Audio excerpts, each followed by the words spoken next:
Hiraku was an unlucky loser whose life was so horrible, God decided to isekai him to another world. However, when he realizes he's been blessed with overpowered farming skills, he decides to build a farm and live a simple life surrounded by monster baddies. This story begins with Hiraku waking up to his farming empire he's built that has the hottest girls and various creatures working for him. All of the girls call him daddy since he's their boss, and this success makes him recall how his story began. In his previous life, he died of a terminal illness and was yeeted to the divine realm. Here, the anime god apologizes for his hard life and promises to bless him with anything he wants. Hiraku says he'd like to be a farmer, and he also wants a laid-back life because he didn't get along with people in his previous world. The god agrees to his request, grants him an ultimate farming too, and then yeets the dude's soul into an isekai. Hiraku then wakes up in the forest and summons the almighty farming tool he got from the anime god. He starts tilling the ground with it, and then notices that he can never get tired no matter how much he uses it. After that, he finds a place to set up camp. He transforms the almighty farming tool into a shovel and starts digging until he finds water. The following morning, Hiraku proceeds to clear the land around him so he can start planting at once. Just then, an Easter bunny on steroids attacks him, so he morphs the almighty farming tool into a weapon and strikes the bunny so hard that it dies on the spot. Afterward, Hiraku roasts the meat and snacks on it, and is grateful that he now has something to eat. Later on, he preps his fields to plant seeds in them, but when he wakes up the next day, he is shocked to see that small plants are already growing in his fields. He assumes it's because of the almighty farming tool he used on the soil, so he decides to build a fence around the field to prevent pests from intruding. Over the next few days, he spends time building a small house for himself because he's tired of living in a tree. One day, while he's doing a routine check on his farm, he finds 2 dogs outside the fence and lets them in. Weeks later, the dogs have multiplied and Hiraku now has loyal pets to protect his farm. With this, Hiraku's isekai life is all set, and he looks forward to spending the rest of his days in peace while also working on his farm. Unbeknownst to him, an unidentified girl has arrived in a nearby city and is planning to go into the forest, right where he lives. In the meantime, the anime god gets worried about Hiraku and spawns a magic mirror to see if the dude is okay. However, he realizes he made a mistake with Hiraku's summoning because he yeeted him into a dangerous forest called the Forest of Death. To make things worse, he can't interfere with Hiraku directly because this anime recap will become boring, and it's against the rules to tamper with the human world. Now, he predicts that Hiraku's soul will wind up in the divine realm again because he'll die in the forest, so he starts apologizing ahead of time, claiming that even gods make mistakes. A few days pass, and Hiraku's farm grows thicker with healthy food crops.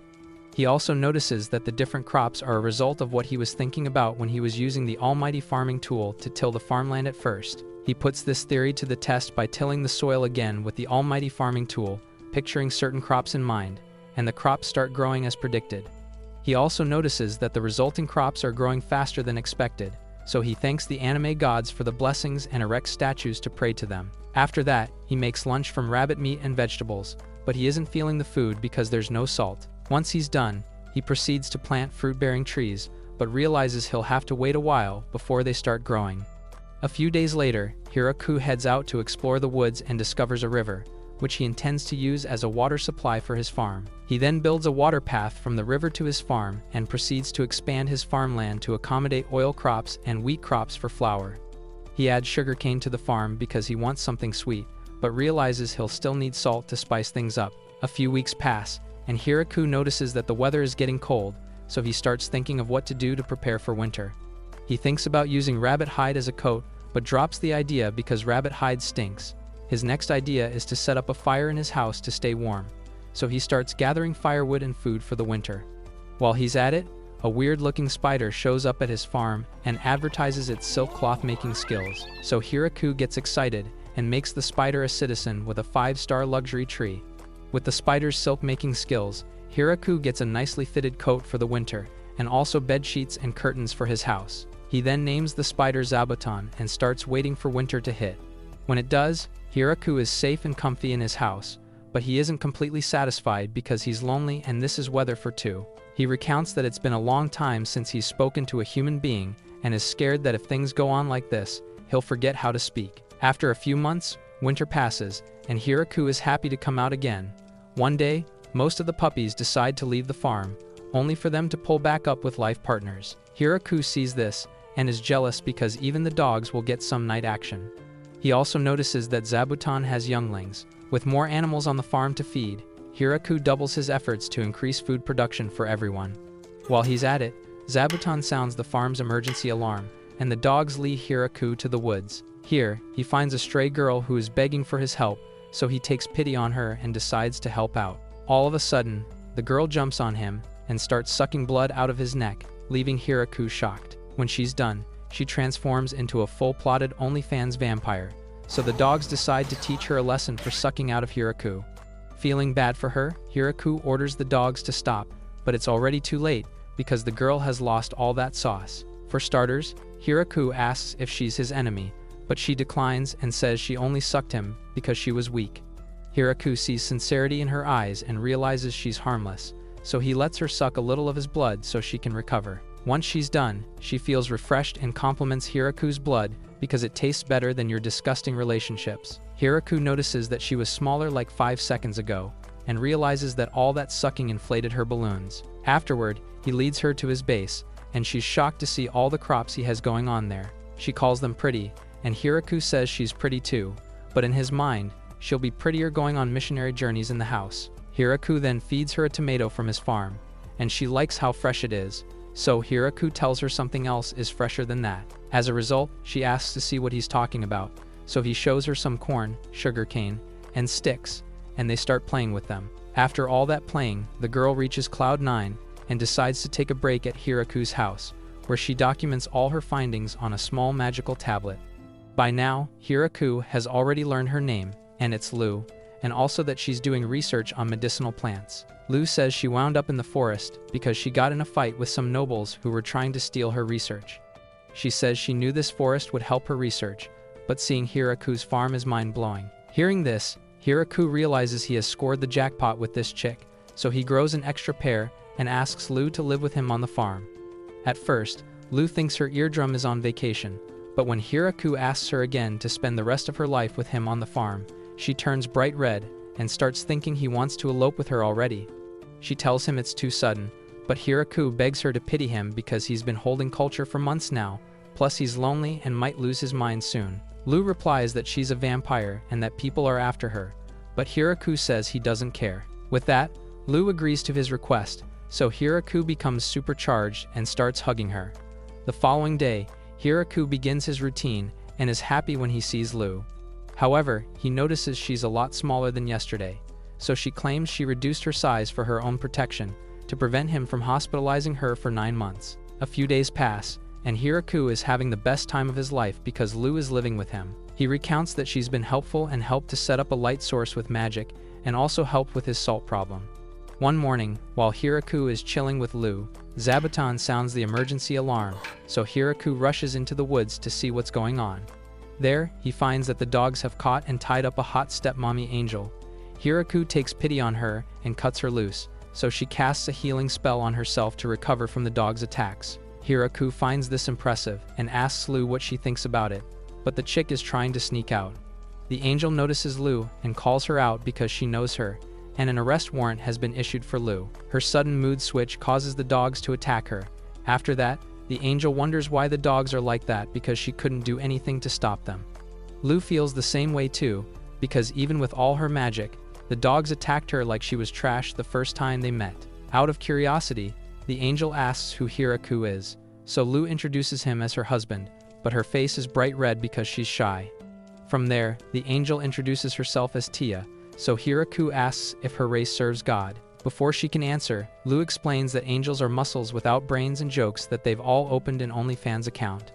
When Hiraku asks why Tia is after Lu, Tia reveals that there's a bounty on Lu's head because of the damage she caused in town. In Lu's defense, a noble was forcing her to make drugs for him, so she lashed out, trying to teach him a lesson, but it didn't end so well, and she's on the run. Hearing this, Tia yells at Lu because she went too far, and Lu accepts it, and it shocks Tia because Lu isn't the type to accept her flaws. After that, Lu throws the offer of living on the farm to Tia and drags her to show her around the place. While on the tour, Tia finds the food crops impressive, but almost gets a heart attack when she sees Zabuton because she's a spider. When she recovers, Lu convinces her to help out on the farm, and she does. As a reward, Hiraku gives her some spiced cabbage for lunch, and she likes it. After the day's work, Tia sees strawberries in the storehouse and falls in love with them because they're delicious. Seeing this, Lou asks what she thinks about living on the farm with her, and she's pretty persistent because she doesn't want to be the only one suffering from Hiraku's sugarcane. For the next few days, Tia helps out on the farm and makes things easier by spawning golems to help with the heavy lifting. On one of those days, Tia requests to plant more strawberries, but Hiraku refuses because he won't be able to handle all the food once he expands the farm. Tia replies that they'll need more hands on the farm, but Hiraku says they won't be able to finish all the food even if they have more hands. Just then, Hiraku notices that the first set of dogs have grandkids now, and he'll need to build a bigger space for them. When he's done with that, he notices that some of Zabuton's younglings are already at that age and want to move out, so he bids farewell to them. Right after, Tia says she wants to take off, but she promises that she will not be gone for too long. The following day, she returns with a bunch of hot high elves, and their leader is named Leah.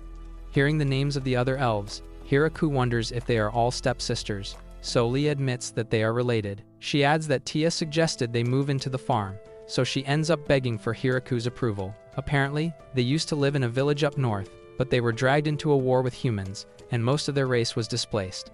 Since then, they have been looking for a place to call home and have been traveling endlessly until now. After hearing this story, Hiraku empathizes with them and agrees to let them live on his farm as long as they get along.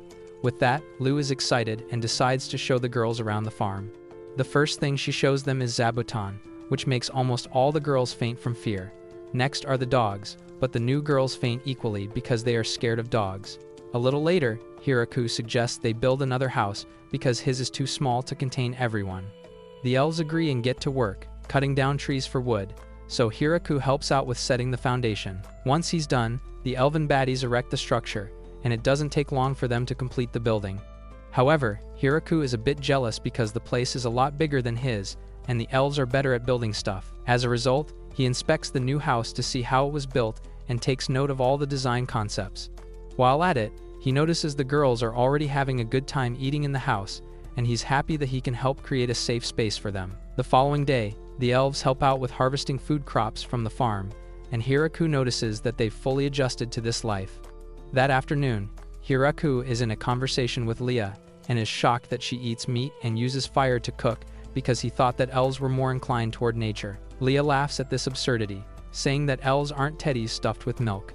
She adds that they need meat and fire to survive, and also that he shouldn't underestimate elves because they are tough survivors. After that, she asks for permission to do some mining and blacksmithing work, so Hiraku agrees. Following Leah's instructions, the elves put together a smithing workstation, and they produce silverware. Hiraku finds this impressive, so Leah thanks him for the compliment and signals that she wants her domain to get expanded, but Hiraku acts like he doesn't understand what that means.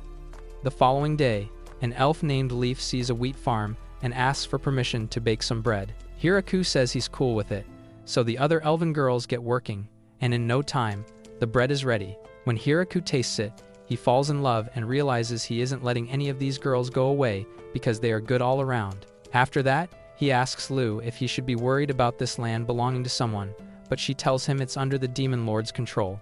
Hearing this shocks Hiraku to his bones, but Lou tells him not to worry about it because he's the one who set up the land, and in this world, the land is rightfully his. The following week, Hiraku is heading out to begin his farming routine when he finds Zabuton calling out to him. Apparently, Zabuton has caught a big queen bee and wants to keep her as a pet, so Hiraku agrees and erects a shed to cultivate the bee for honey. While he's at it, Tia comes in to check on him, but bolts when she sees the beehive. That afternoon, he digs a pit on the farm because he wants to store water in it from the closest river. Leah is curious and asks how he wants to do it, so he mentions that he wants to build a passage from the river to the pit. When he suggests building the channel with wood, Leah turns this down because a wooden channel will leak. On second thought, Hiraku considers making blocks from mud to act as concrete, so he sets out right away, and the elves follow suit. Hours later, the channel is up and running, and water is already flowing into the storage pit. Along the line, Hiraku notices some fish in the water, so he catches them and decides to cook up something with them. When he's done, the girls are frightened to join him to eat because the food looks like it'll cook their bellies. However, when Hiraku tastes the food and comments that it's good, the girls are convinced to join him, and they enjoy it. The following day, Hiraku makes rice grow on his farm using the almighty farming tool. Since it isn't their natural habitat, he sets out to build a rice paddy, so he begs Leah and the elves for their help. When he's done digging the pit, he lets water flow in and then begs the girls to help him plant the rice in the resulting muddy pond. At first, the girls are skeptical because the rice paddy is slimy at the bottom, but they're cool with it. After they are done transplanting the rice, it grows to maturity, so Hiraku starts harvesting it. With the girls' help, he harvests lots of it and dries it under the sun for processing. Leah is confused about what he's doing because she doesn't know what rice is or how it's made, so Hiraku just tells her to watch. When the rice is dry, Hiraku spawns a thresher using his almighty farming tool and uses it to process the rice into white grains. When he's done, he sieves it for stones and then places it inside a pot to cook. By now, the girls are already eager to see the result because Hiraku spent the last 5 hours processing the rice. After it's done cooking, Hiraku shapes it into rice balls and serves them to Tia and Lu. Fearing for her life, Tia forces Lu to take a bite first. To her shock, Lu tastes it and likes it, so she digs in and likes it too.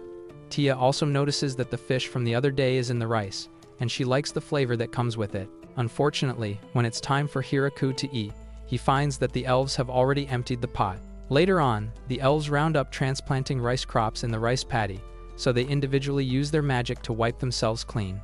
Watching them, Hiraku gets an idea to develop a bath for the farm that he could easily wash in. Immediately, he starts drawing the plan for the bath, so the elves surround him to check it out. When he's done, the construction for the bath setup starts, and the girls help with erecting the outdoor bath shed.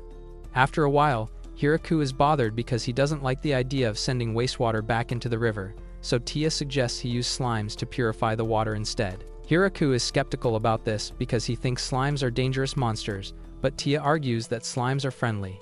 She then flies off to get slimes, so when she returns, Hiraku inspects them and notices they are harmless. He then drops some of them in the wastewater, but that's when Tia tries to convince him to put some in the toilet to make cleaning more convenient. Hiraku likes the thought but doesn't feel comfy with having slimes staring at his cakes when he's doing his business. Later on, Hiraku heads off to get some firewood to complete the open bath, so he notices mushrooms growing on some of the wood logs. Seeing this, he gets scared because he doesn't know what kind of mushrooms are edible, but he recalls that he has Lu, who is a research expert. Later that evening, Hiraku is done completing the bath, so he rallies the girls to show them how to use it. While he's explaining things to them, Leah suggests that he display a live demonstration. Hiraku is shy at first, but rids himself of his clothes and takes a dip in the bath. However, mere seconds in, he forgets himself because the bath feels so good. When he regains consciousness, he finds that all the elves have entered the bath with him, and if he doesn't play his cards right, he will lose his farm and pay alimony for the rest of his life. The following day, Hiraku checks on the mushrooms and notices that they have multiplied. Leia then informs him about a group of elves that would love to live on the farm because they have nowhere else to go. Hiraku is cool with the new girls living with him, so Leah suggests they build a new house for the girls and upgrade Hiraku's current place. The girls are happy to help, offering to allow Hiraku to tickle their floodgates from time to time. While Hiraku denies wanting to do such, Kuro, his first dog, watches and wishes he could be attracting baddies like his master. He recounts that before he met Hiraku, he had no name to himself and only wanted to hunt till his heart's content.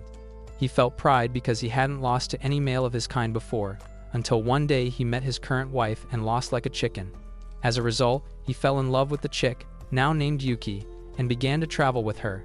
However, he noticed that Yuki's belly was swelling and realized that being the father wasn't bad at all.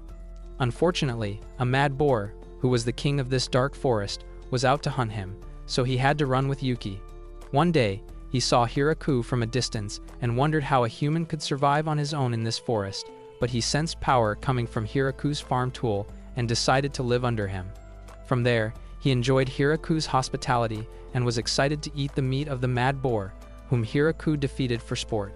Since then, Kuro has enjoyed staying with Hiraku, but now he's concerned that Hiraku thinks he's a normal dog when he's actually an S-ranked inferno wolf with anger issues. However, he drops the thought and decides to play the cute dog act, so he'll keep getting some of that meat. A few weeks later, Hiraku and the girls finally finish building the new mansion, and he walks inside with Lu, Tia, and Leia to take a proper look around because they handled most of the interior work while he mainly focused on gathering materials. After they guide him through the new living area and the dining space, the group heads down to the large cellar he dug earlier, and they all agree it will mainly be used to store food supplies. Not long after that, everyone becomes eager to check their own rooms, yet Hiraku grows curious about a room at the far corner of the building since it is the only one secured with a large bolt on the outside. When he opens the door and looks inside, he quickly realizes it is the room where the girls plan to take turns riding his Magnum, so he immediately shuts it and decides to pretend the room does not exist at all. As the group continues settling into their new home, he focuses on placing fresh dog statues at the entrance, so the mansion's appearance finally feels complete. The next day, the girls return from their usual farm duties and ask if he has already decided what they will eat. So he shows them the ingredients laid out and introduces them to curry because it is something they have likely never heard of before. When Lou suddenly panics after hearing the name of one ingredient that sounds similar to her own, he takes them out to the fields and gives them a full lesson on spices while carefully explaining how each one is used. However, when he eventually finds some cilantro leaves, the dogs become curious and move in to try them, but the moment they get close enough to smell it, they immediately turn and run away. After witnessing this reaction, Lou and Tia decide they need to investigate further because there is no known record of anything capable of scaring inferno wolves like that.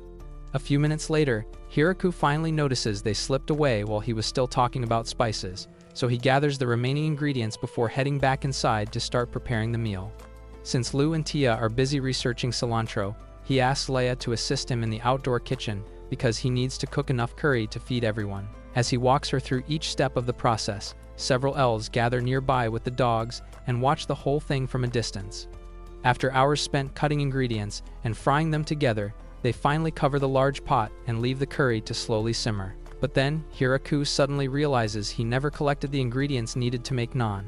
This realization makes him panic, yet after pausing to think it through, he briefly considers serving the curry with rice before deciding to push through the trouble of making naan from scratch while the curry continues boiling. He then reminds Leia about the time they baked bread together and explains that the process will be almost identical. However, this time, they will roll the dough into flat portions like tortillas and place them on a hot pan to cook. Hours later, Tia and Lou return from their research and notice that nearly all the other elves are quietly watching from nearby as Hiraku and Leia finish preparing the last of the tortillas.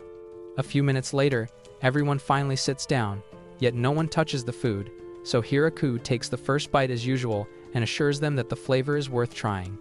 Just like before, they hesitate at first, but once someone gathers the courage to taste a small piece, the entire group quickly becomes hooked and empties their plates before lining up to grab more. After Lou and Tia scare the dogs away by offering them a plate of curry covered with fresh cilantro, Hiraku notices they left almost nothing for him and decides that next time he should set aside his portion before serving the others. A few days later, he sees that winter is slowly approaching, so he immediately begins filling the cellar with large stacks of firewood. After also giving Zabuton some potatoes in exchange for more sheets, he asks Tia and Lou to help smoke all their meat, so they will have enough food to last through the winter months. While the two of them use magic to heat the meat during the process, the dogs sit nearby, waiting patiently for any mistakes, while Hiraku prepares a new storage area where vegetables can stay frozen once the heavy snow begins. Much later, he notices the girls still using their fire magic and decides to try the spell himself, but the result only leaves him looking like Pennywise. That night, Lou shows him a very simple way to handle fire magic and explains that controlling the flame does not even require advanced magic. Yet, he refuses to believe he could manage it and mentions that he even tried creating golems like Tia. After she explains that Tia's abilities are actually extremely high-level magic, he thanks her for choosing to stay with him and says that everyone around him is incredibly talented. While he only spends his days searching for new recipes to cook, Lou quickly tells him to stop thinking that way because he is actually the most impressive one among them, which surprises him enough to ask how that could be true. She then points out that surviving alone in the Forest of Death is something no one else has ever managed, and she says that alone proves how remarkable he really is. Days later, snow completely covers the entire farm, so he steps outside to check on the vegetables before bringing the girls back in and explaining the board games he spent the past few days carving to pass the winter. After learning the rules, Lou eagerly challenges Tia to a game, full of energy and determination to win, but after several minutes of play, she begins to realize that Tia might actually come out on top and abruptly flips the board in frustration.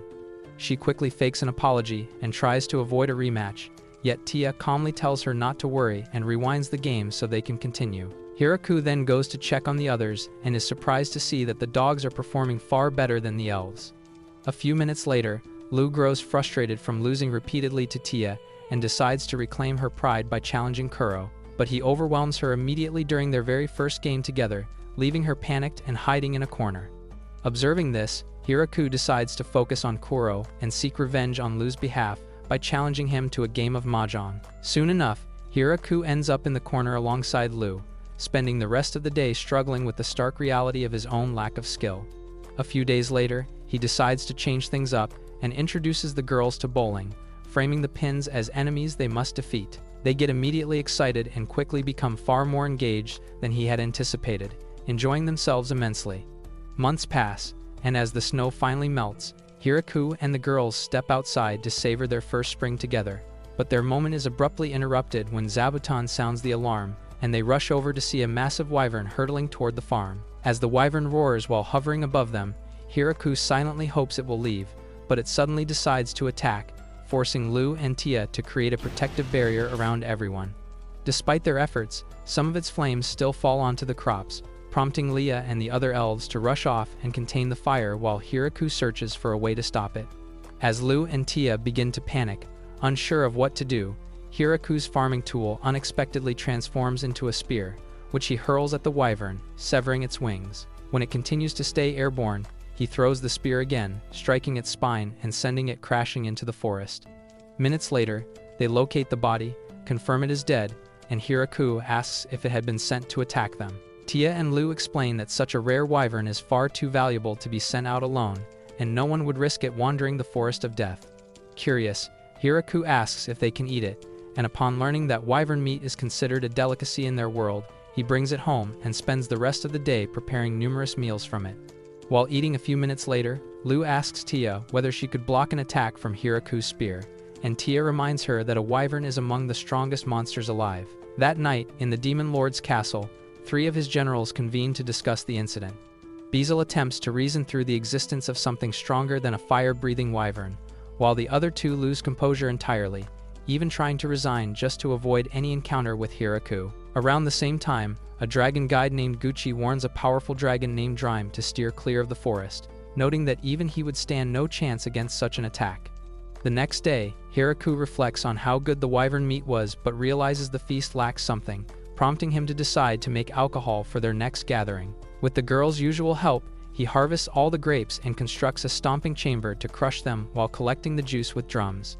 Before they begin, he warns everyone to watch their footing, yet just a few seconds later, Tia loses her balance and ends up crushing several more grapes, unintentionally with her kitty. After helping her back up, Tia and the others come up with a song to keep their rhythm steady, and once Hiraku sees how much fun they are having, Lu pulls him in and forces him to join the grape stomping.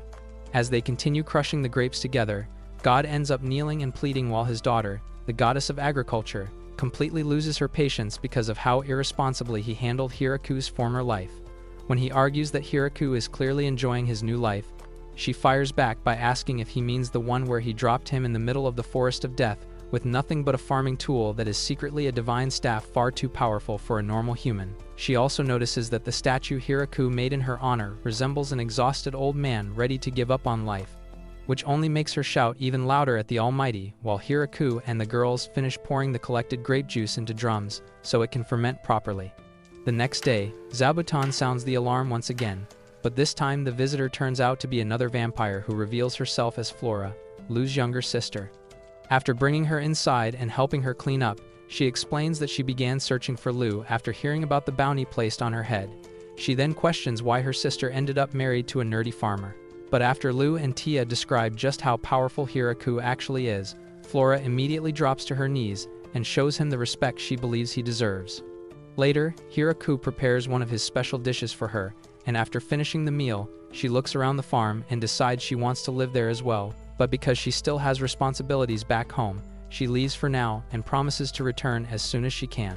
About a month later, Flora returns with an entire group of maids to help manage the mansion, and she also brings several cows to ensure Hiraku always has plenty of meat for his cooking. This immediately makes Tia realize she is the only one without family members in their rapidly expanding settlement, so she flies off to change that. A few hours later, she comes back with 3 additional angels along with a group of lizardmen, and they present Hiraku with chickens as a gift to thank him for allowing them to settle there. Several days later, Hiraku notices he hardly has any work left because the maids have taken over most of the daily maintenance and cooking duties around the mansion. Even so, they still struggle to prepare proper meals despite everything he has taught them, so he leaves to discuss patrol responsibilities with Tia's sisters before also checking in with the lizardmen. The following day, Leia arrives with every wandering elf she managed to find in the forest, and after welcoming them, Hiraku asks why there are no male elves among them. She explains that none of the men survived, and when she casually mentions that they can now start rebuilding their numbers, he simply wishes them good luck while remaining completely unaware of what they actually have in mind. Later, he gathers representatives from each group for a meeting so they can finally choose a name for the settlement, since it has grown far beyond the small farm he originally built. Anne suggests calling it the Village of Death after the surrounding forest, but Hiraku rejects the idea and keeps thinking until Zabuton points him toward the door as a reminder of where everything began. Several hours later, he brings everyone together for a celebration and announces the new name as Great Tree Village, encouraging them to drink as much wine as they can handle. As the night goes on, Tia struggles to keep her composure after drinking too much, so Hiraku sits beside her to make sure she is still holding it together and raises one final toast to the life they are all building in their growing village.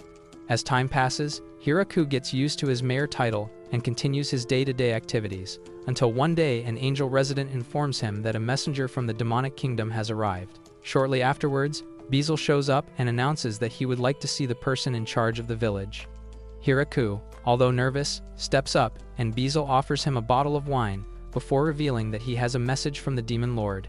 Hiraku is immediately nervous and wonders if the Demon Lord wants him to pay taxes for all the time he's been living rent-free in the forest, or maybe the Demon Lord wants to chase him out of the land. Hiraku looks at Lu, who winks at him, and then he refuses to back down, so he notes that all he has to do is show that he doesn't want to rebel against the Demon Lord.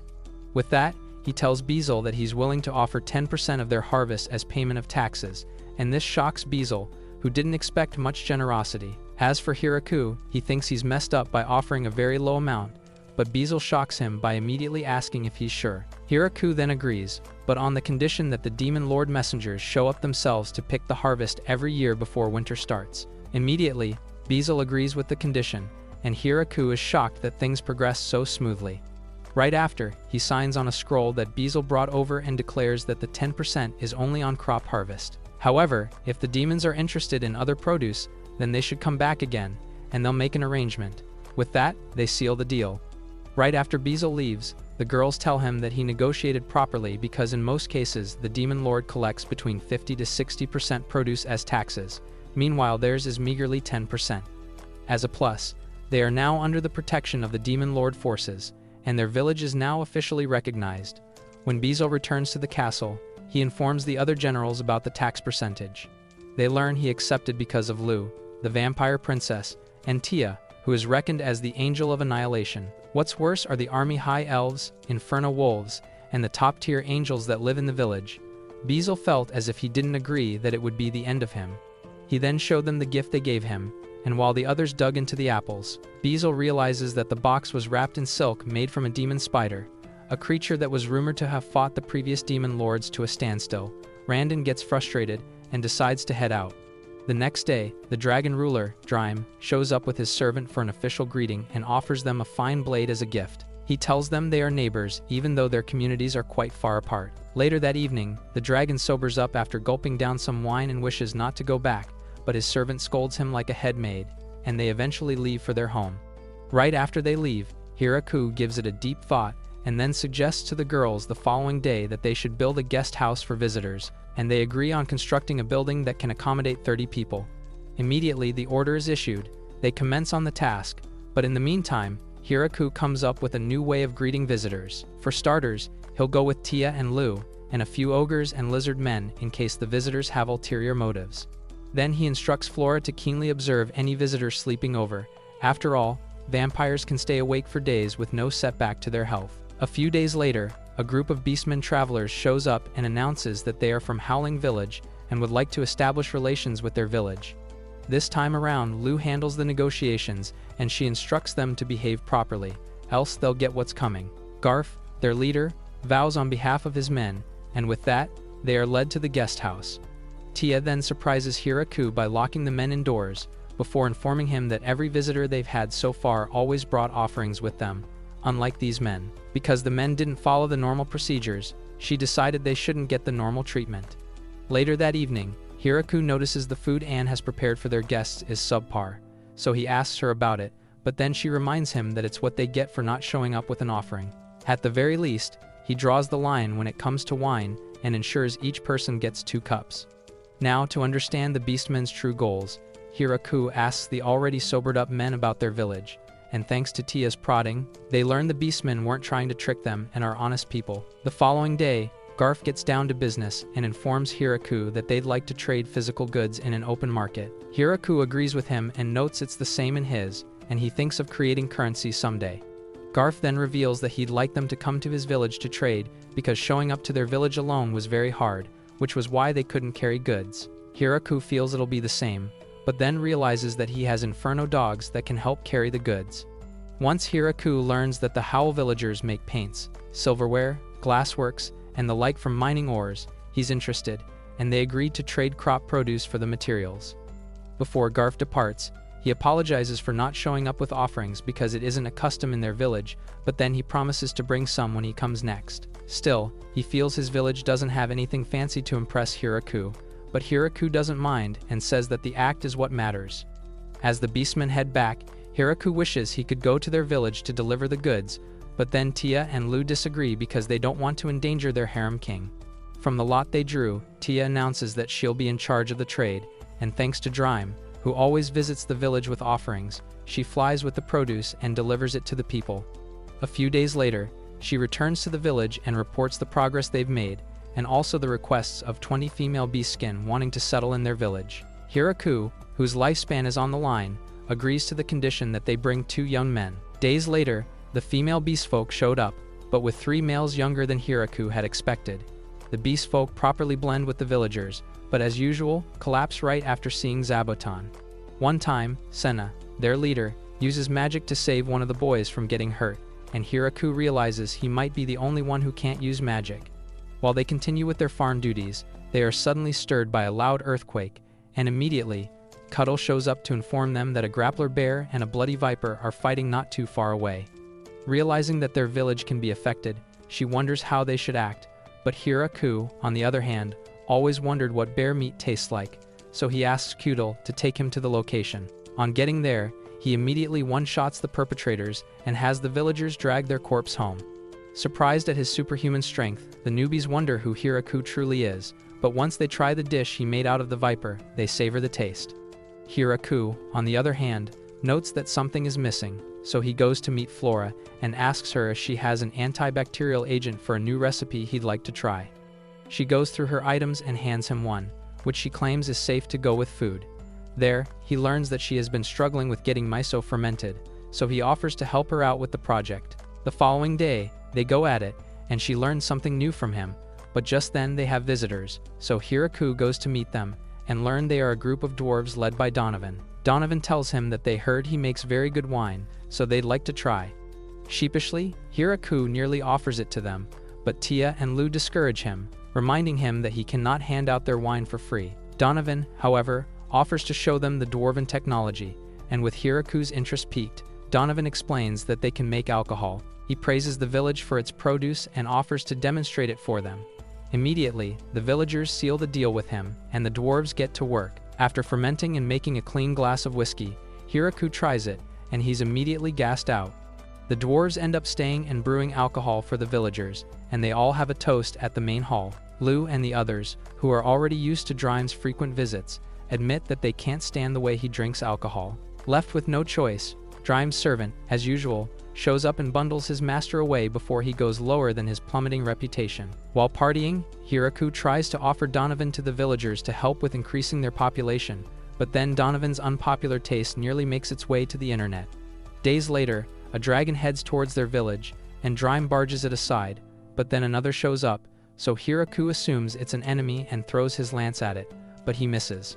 He immediately prepares to fire another one, but Drime's servant stops him, before revealing that the dragons aren't enemies. Seconds later, the 2 dragons introduce themselves as Drime's wife, Grafaloon, and daughter, Lastismoon. The reason they had shown up and nearly attacked the village was that they had thought Drime was having an affair. Due to Drime constantly sneaking out at night with treasures, they concluded, like most women, that he was frolicking, but then he boastfully asks them if he has the jewels to do such an act, and they immediately agree. They apologize, and Hiraku returns to do his duties. After he leaves, the ladies understand why Drime was very friendly with them, and Grafalin reveals that despite the village's small number, they have the power to go against the dragons. Back then, when Hiraku threw the spear, Grafalun could only evade it thanks to Zabutin, her old friend, who pulled her out of the way just in time. Fearing Hiraku's power, Grafalun orders Lastismoon to live in the village for a while to ensure that Hiraku's power is never turned against them. Once Drime sees that Grafalun is serious about it, he lets her have her wish, so Lasti goes to meet Hiraku and asks him to let her stay in the village. He readily agrees, but watches her fail to blend with the other workers due to her overwhelming strength. Tia then suggests he shouldn't let Hiraku work, but then Hiraku informs her that he's simply answering Drime's request. That's when he learns that all the animals in the village have been shaking in their boots ever since Lasti and Drime came around. Tia tells him that the animals aren't just afraid of the dragon's overwhelming power, but also their knowledge. Upon hearing this, Hiraku puts it to good use by having Lasti act as their new officer in charge of diplomatic relations. When Beazle shows up to collect their taxes, he cowers and simply goes along with everything she says. After he returns to the castle, he informs the other generals, and they are worried since the Great Tree Village now has a dragon working for them. There, they think of plans to monitor the village's growth, so Beazle comes up with a plan where he suggests his daughter, Flarum, investigate the village, but before dispatching her, he warns her to be careful. Flarum then sets out on her mission to investigate the village's military strength, and she's shocked when she sees Lasti, the rumored infamous dragon, acting like a lackey in the village. During her free time, she scouts the vicinity and draws the pecking order of the leaders of the village down to the wild animals. There, she admits that she's nowhere near the village's forces, but as she wonders who the village chief is, she runs into Hiraku and finds it odd that he's the ruler. When she asks Lasti about it, she learns that Hiraku nearly defeated her, and that's when she realizes how powerful he is for a human. One day, Hiraku realizes that the slimes Tia had brought to purify their water have multiplied, and one of them emptied an entire barrel of alcohol, a feat that Drime can't dream of pulling off. Offended, the villagers wish to burn it, but then, with some illogical reasoning, they conclude to let it join them for parties. During autumn, the season of harvest, Hiraku notes that it's when people are mostly hungry, so he joins the rest to have lunch. While at it, he whines about wishing to try seafood on a hot pot, and this piques everyone's interest, so they prod him for knowledge on the matter, and he lists a few examples. Thanks to Flarum, they learn they can get a lot of sea products from a village not too far across the river, so they fly off with Lasti, and in the next 3 days, they show up with Michael, a merchant from Shishato in the demonic kingdom. Michael shows them lots of fishes, and from the instructions he had received from the ladies before their visit, he informs Hiraku that his men have gone to get the other items they had mentioned. Hiraku is impressed with Michael's way of doing things, but Michael cuts to the chase and explains the 3 reasons why he showed up, with the last being to act as a proxy trader between them and the outside world. They find his behavior direct, and he tells them it's better that way than being misunderstood. He shows them a lot of products he can get for them, and after talking with them for a long time, he hopes he can get to sell their alcohol. As soon as he takes his leave, the others note that he's not a bad person, and they consider having him as their proxy. Meanwhile, Michael's facade slips off after leaving the village, revealing how terrified he was throughout the entire process. 3 days earlier, when the ladies requested to meet with him, he was skeptical at first, but then agreed thanks to his intuition. There, he learned that Flarum, one of the Divine General's daughters, and Lasti, the Dragon Princess, are his customers, so he handled them like a pro and discovered that not only had they brought apple, the rumored rare fruit, but also wanted to establish business with him, so he readily agreed and flew to the Forest of Death. Presently, he thanks his stars for striking the best deal of his life, even though he was heavily pressured. A few days later, the villagers try the seafood from the hot pot, and they marvel at the wonderful dish. Not too long after, a dragon shows up and taunts Hiraku, so he knocks it down out of the sky with his spear. That's when it transforms into a human, and thanks to Drime, who shows up, Hiraku learns she's Hakuren, Drime's older sister. She said she showed up to see Hiraku, who she believes is going to be her in-law, and also vented her frustration because she herself hasn't gotten a husband. Hiraku says he'll allow her to come and play in the village as long as she cleans up the mess she made and doesn't cause trouble. Moments later, she feasts on the meal brought to her and scolds Drime after realizing why he's always visiting the village. Lastly, seeing her rowdy aunt, quietly apologizes to Hiraku, but he doesn't mind. Suddenly, Hakuren asks him to bring out a game for them to play, and from her description, he realizes it's mahjong, so before he heads over to get it, he tries explaining the rules. But Hakuren tells him not to bother, saying she'll figure it out along the line. She asks him for a wager, and then Drime asks Hiraku what people would normally bet when playing the game, but Hiraku says he doesn't have anything to stake. Instead, he suggests the loser do anything the winner wants, but then Drime and Hakuren take it up a notch by demanding that the loser be humiliated. Hiraku then tries to appeal to Lasti, but then he realizes that all the Dragonkin are insane. They get to it, and along the lines, Hiraku loses most of his clothing, and now, in his underwear, he tries defending his dignity. At one point, he even wonders if they are using magic and then does his very best to win against them, but he ends up showing them his throbbing lightsaber.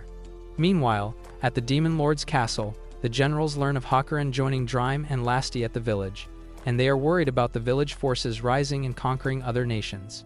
This time around, Galgardo, the current Demon Lord, worries about his daughter, who is in a bad mood, and Randon, who realizes how messed up his ruler's priorities are, chooses to resign. As the days pass in the village, Hakuren teaches the younglings algebra and helps around in the village, but then she lazes off whenever she fellas, so Hiraku orders her to do hard labor till she eventually agrees and enrolls as a math teacher full-time. Shortly afterwards, some Lamia girls show up with treasures and plead with Hiraku to spare their lives. He gets confused and asks them what's wrong, and they tell him how one of his mutts had found their dungeons, which led to them fleeing the place. Hiraku wonders what to do, and with Beezel's suggestion, he trades the treasures for fruits, and the Lamia sisters appreciate his efforts, so they vow to show up often with more mind stones. As a man of culture, Hiraku asks for one more thing from them, which is that, while they are visiting his village, they should cover their milk factories, else he might commit a crime. Thankfully, Zabuton hands them silks, and the Lamias continue trading with the villagers, and Hiraku suggests the village increase the crops they plant since they've got more customers. Meanwhile, at the castle, the noble heirs report to Yuri, the Demon Lord's daughter, about the Great Tree Village amassing military forces, so Yuri vows to attack the village and rescue Flarum. In the castle, Plakas informs the others that the village is amassing military might to execute a villainous plan, and the princess declares that they'll save Flarum as well as the village. Meanwhile, Flarum is in her office using her powers to do some documentation work when Crime appears and asks her whether she's drawing a one-piece rip-off manga.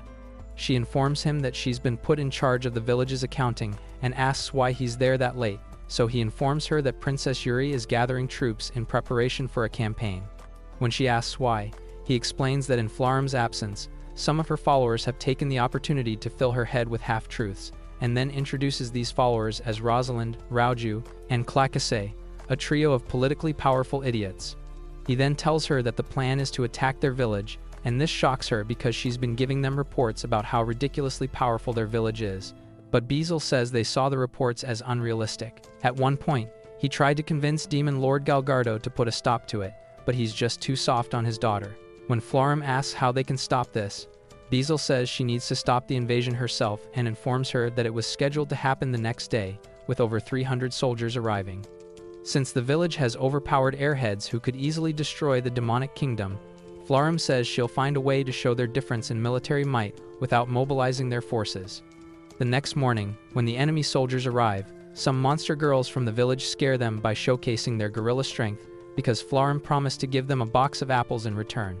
Soon after, the noble idiot trio meets up with Hiraku, and Flarum informs him that they're ready to work for them since they've had a change of heart. Seeing the weird look on their faces, Hiraku says they may not have given up completely, but Flarum assured him that they'll work for her, and she wouldn't hesitate to feed them to the dogs if they try to harm the village. When he asks about the princess, Flarum says she's there to observe them for a while, and she'd like to show her how things work in the village. After Yuri introduces herself, Flarum explains that the princess was worried about her living conditions in the village and tells Hiraku to make her do hard work without giving her any special treatment. He then gives her permission to show them around, and after he leaves, Flarum promises the girls that their transgressions against the village will be forgiven if they put in honest work. She also tells them not to divulge their identities to the other villagers because she wants to keep the incident a secret, and tells Yuri that she'd be treated like a plain girl instead of a princess, while she's at the village. This pleases Yuri because it's been a while since someone has been friendly with her. As Flarum shows the princess around, some young ones ask who the weird girl is, so Yuri distracts them by playing with their fluffy ears. Soon after, the girls meet up with Rhea, who treats them to some apples, and while eating the apples, the idiots start talking about royal parties they've attended, causing Rhea to wonder if they're nobles. Afterwards, they meet up with Lastus Moon, and as the princess talks about romance brainrot mangas with her, the noble trio cook up a plan to escape. That night, the idiots try to escape, but some wolves block their path. The next morning, they try to Shawshank their way out of the village, but this time, it's a spider monster that scares them off. After numerous failed attempts at escaping, the girls finally give up and swear to Hiraku and Flarum that they'll work hard for them. Hearing this, Flarum appoints them as the new town hall girls, who will help her handle all the office documentation. A while later, Yuri tells Flarum that she's experienced a lot of pleasant surprises at the village and apologizes for trying to bring violence to such a peaceful place. But Flarum says it's no problem since anyone who tries to attack them would end up getting barbecued by a dragon, and this surprises her because she thought the info about dragons living in their village was all a lie. When Flarum asks her why she got involved with the village despite her father's warnings, Yuri starts crashing out at her, claiming it's her fault for making her worry by suddenly leaving the demonic kingdom without telling her. Hearing this, Flarum promises to always keep her in the loop, and they leave to have dinner with the others. At the dinner table, the noble trio talks about how they're enjoying life in the village, and this pleases Hiraku because he thought they'd struggle to adjust to the new environment. The next morning, Yuri offers to join some brats in doing some farm work, and the noble trio tries to argue against it, but she gaslights them into joining as well. After spending several hours enjoying farm work with the villagers, Yuri bids them farewell, and they give her a basket of McDonald's treats as a parting gift. However, the noble idiot trio decides to stay in the village because of their snacks, so Beezle bids them farewell before teleporting away with the princess. Some days later, Demon Lord Galgardo complains to Beezle that Yuri had been acting differently ever since returning from their village, and he swears to punish the man who bewitched her, but Beezle tells him to prepare for a meeting. At the village, the girls bring a bountiful harvest to their storeroom, and they spend the next few days distributing the crops to all the nations they're affiliated with. One day, a mountain elf named Ya arrives with her troop and tells Hiraku about how broke and hungry they are, so he allows them to live in the village. After a few days of training with Hiraku, she successfully makes some pots. One day, while he's enjoying the new men's bathhouse, the three idiots try to sneak in to play with his sausage, but Flarum stops them. The next day, Likat and the other elves urge him to send a troop to the dungeon to capture the bloody viper they found because it's a very valuable creature. Some days later, Hiraku checked up on Lu, and she shocks him by revealing that she's pregnant. Several days later, everyone at the Great Tree Village is having fun doing their regular morning activities, and Hiraku does some morning stretches as he prepares to join them. When Lu arrives, he asks her how she's doing, but she complains that he always asks her that whenever he sees her. Hearing this, he remembers how the entire village celebrated as they'd just won the World Cup after hearing of her pregnancy, but Lu remained calm while telling him that it was the reason she couldn't transform. In the present, she tells him not to worry because everything will be fine, and informs him that she's going to check out the medicinal herb garden. After she leaves, he joins Anne and her maids in the kitchen and remembers the fact that he intentionally wakes up late, because if he wakes up earlier, the maids will sacrifice their sleep just so they can line up outside his door to simp for him when he comes out. Anne tells him about how the wine slime snuck into the food area and drank an entire barrel of wine the previous night, but he tells her not to worry because it was all according to his plan. During breakfast time, Anne prepares one of Gordon Ramsay's finest meals for Hiraku and the girls, but Flora starts yapping about how she hasn't made any progress with miso production, causing Hiraku to advise her to get some sleep. As they enjoy their meal, Grandmaria arrives to inform Hiraku that a group of killer rabbits tried to infiltrate the village the previous night, but Kuro and the dogs chased them. However, she's thankful that the rabbits act the way they do because they serve as great meals, and Hiraku agrees with her. This makes him remember how Grandmaria and the other angels seem composed and proper during duty hours, but during their free time, they laze around and have the maids and lizardmen do chores for them. However, he's glad to have them there because they do a great job in protecting the village. Soon after, Hiraku is working in the fields when he finds some garden pests, and he scares them away by spraying them with water using a watering pan. He's pleased that the fields have been slowly expanding over time, and even though checking them is pretty tough, seeing all the well-grown plants fills him with satisfaction. After hours of work, he enjoys lunch with the girls, and this makes him remember when he first introduced them to the concept of lunch.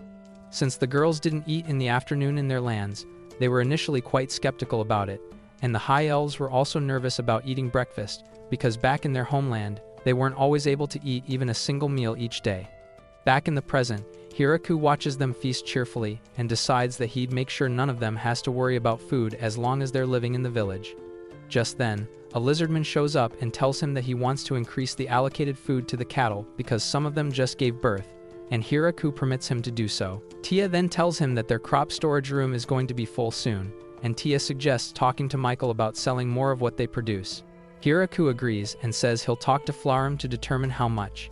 After tending to the flowers, he goes into carpentry mode and uses some mighty farm tools to carve wood into several comfortable structures. He also makes some wooden swords which the villagers use to train themselves, hoping to one day unlock a bankai. After training for hours, Anne is exhausted, but she decides to keep training hard because she's scared that she'd eventually get too fat from all the meals she's having and can no longer fit into her maid uniform. Seeing this, Hiraku decides that he needs to exercise as well to look like the next Dwayne Johnson, so he carves a tree into a sparring partner and charges at it, only to gas out after 2 swings. He then tries using daggers to fight the dummy but flops as well, so Ya shows him how it's done. However, when he tries to use a spear, he actually hits the bull's eye and destroys the dummy in one attack, causing Ya to glaze him. That evening, Anne prepares a new savory dish she stole from Burger King's menu, but she tells Hiraku that she's only about 20% certain he'd like it. After having a bite, Lou freaks out because of how sweet it is, so Hiraku advises Anne to only present dishes she's at least 50% certain about. However, Anne says she can't do that because they can't afford to waste food, and Hiraku agrees. He then tries the food, but it tastes so bad that he immediately drinks a barrel of water, and he forces himself to finish the meal while the other airheads actually enjoy it. Flarum presents him with a letter from Yuri, telling him that she'd like to enjoy their village food and clothes again, so he promises to send her a bunch of them. After dinner, he enjoys his time alone in the men's bath while thinking about how rowdy things used to be when they only had one bathhouse. After his bath, he makes his way to his bedroom while all the girls spy on him, and he makes them blow their cover by pretending to be in trouble. The next morning, he meets up with Donovan and the other dwarves who specialize in making alcohol, and after he gives his thoughts on their latest brand of whiskey, Donovan tells him about their plans to make a new flavor of prime, which would require 3 times the amount of grapes they usually harvest. Soon after, they meet up with the progenitor of the vampires, Vargreif, who advises Lou to take care of her baby before telling Hiraku about his vampire adventures. As a parting gift, Hiraku hands him a statue he crafted, and he bids them farewell before leaving the village. Afterwards, Vargreif meets up with a priest and tells him to enshrine the statue at his church. After mounting the statue, he tells the priest to inform the other churches to respect Hiraku, as well as the Great Tree Village. At the village, the girls struggle while trying to play the massive piano Vargreif gifted them, so Hiraku sends Michael to be their tutor. However, this ends up backfiring because the girls now play horrific tunes at night that make it impossible for him to sleep. One sunny spring afternoon, Hiraku and the girls are working hard at the farm, but he tells them to take a break because it's time for lunch. After they leave, he notices a plant growing extra tall, and as he cuts it down, he realizes that he's much more knowledgeable about it than when he first started. However, just when he's about to shift his attention to the other plants, Lou shows up to invite him to lunch. As they share a drink together, Lou tells him that he needs to take breaks sometimes, but he says he can't help himself whenever he looks at the plants. Using magic, she creates a block of ice for his drink and tells him that he'll one day collapse if he works too hard. He then asks her if it's okay for her to be walking around in her condition, but she assures him that she's fine and considers it exercise, which she needs. When she tells him about how the other girls in the village who've given birth have been coaching her, Hiraku feels reassured because he knows nothing about all that stuff. That evening, the girls ask Lou how her body feels since her tummy now looks like a bowling ball, and even though she assures them that she's fine, they offer to help her in any way they can. However, she says the only thing bothering her is that she can't take alcohol, and this leaves the girls speechless. A while later, Gran Maria and the other girls meet up with Hiraku and ask him to sell off all the alcohol in the village because they no longer want Lou to feel bad while watching them drink it. After hearing their plea, Hiraku explains that alcohol isn't something that can easily be made and tells them to hold out on drinking it so that they can enjoy it even more later. Some days later, Donovan and the dwarves complain to Hiraku that everyone who used to love drinking alcohol has suddenly started acting like saints, and after Hiraku explains everything to him, he decides to speed up the process of making alcohol so that the girls will drink their hearts out when the time comes. Much later, Hiraku checks up on Lu in her room and reminds her that it's almost time for the baby to be born. When he asks about the beautiful flower in her room, she says Tia and the girls gave it to her after finding it on a mountain. She also reveals that the flower is releasing cold air, but Ya interrupts their conversation by presenting Lu with a secret elf medicine, said to bring health and vigor. As she explains the drug, Lastus Moon shows up with her own gift, which is a gem she found in her father's treasury room for magic recovery. Shortly afterwards, Alice offers her some pudding, and while she eats it, the other girls show up one after the other with food offerings for her. Soon after, the lizardman, Daga, arrives and tells Lu to drink his blood for strength, since he can't offer her anything else. However, she says her teeth can't bite through his hard scales. That evening, as the lovebirds stare at their gifts together, Hiraku notices a wooden mallet. Lu tells him that it'll come in handy later since it's from Dwarven. Suddenly, Lu starts feeling uneasy, and when he asks her what's wrong, she tells him that the time has finally come. Following this, Alice and her maid buddies rush around the house to boil water and gather towels while Lu struggles in the labor room. In another room, Hiraku is panicking because there's nothing he can do to help out, and he takes a walk to the yard to clear his head. As he stares at the moons in the sky, he remembers how he used to be a loner but ended up forming a happy community of people who love him. At dawn, Hiraku meets the girls, and they wear wide smiles on their faces while telling him that everything went fine. When Lu invites him to hold the little rugrat, he hesitates, but the girls give him instructions that allow him to hold the little one. While carrying him, Hiraku notices that the cute little brat is smiling, and that's when it dawns on him that he's a father. He tells him to grow up and be strong, and Lu holds his hand while telling him that they'll raise him to be stronger than Goku. A week later, Hiraku tills the land while thinking about how his son, Alfred, is a half-vampire that looks like a normal human, and as he reminisces about everything he's accomplished, he realizes that he hasn't done anything to repay the villagers for all their hard work. Some hours later, he informs the girls that he's setting up a new system in the village, which involves giving medals to hardworking villagers. When they ask how they can be used, he explains that they're the new currency of the village, as they can be traded to get things they want. The girls are confused as to why they need currency instead of just trading by barter, so he explains that it'll make things smoother and hands some medals to all the hardworking villagers. Over the next few days, Hiraku creates and distributes more medals to his people, and it soon becomes a proper currency as they begin spending it on all kinds of things they desire, including pleasure toys. Even the dogs start asking for goods using the medals, so he gets to work by creating special play toys for them. One day, a girl gives him a medal while asking him to put a baby in her, but he instantly declines and gives her a piggyback ride instead. That evening, the villagers gather with their jugs filled with wine as they celebrate the birth of Alfred. During the party, Donovan and his gang bring a barrel filled with a new kind of wine they made for the occasion, and Hiraku pops it open with help from Lu and the wooden mallet. As everyone enjoys this new drink, Donovan asks the lovebirds what they think of his masterpiece, but Lu tells him she can't drink it because she's a new mother. However, she says she enjoys watching everyone else have fun while drinking it, but Alfred suggests bottling up the wine until Alfred is old enough to drink it. The couple agrees that it's a great idea, so they rush to get it done. The next morning, the elders of the demonic village discuss the birth of Alfred and suggest giving Yuri to Hiraku as a bride, but she strongly opposes the idea. At the village, the girls tell Hiraku about some other refugees who want to move in with them, and they decide to make another village that can accommodate them. That's the end of today's video. If you stayed until now, comment down below nuclear plots, give me plenty likes, and I'll post your favorite model. Subscribe to the channel if you want to see another recap like this. Peace.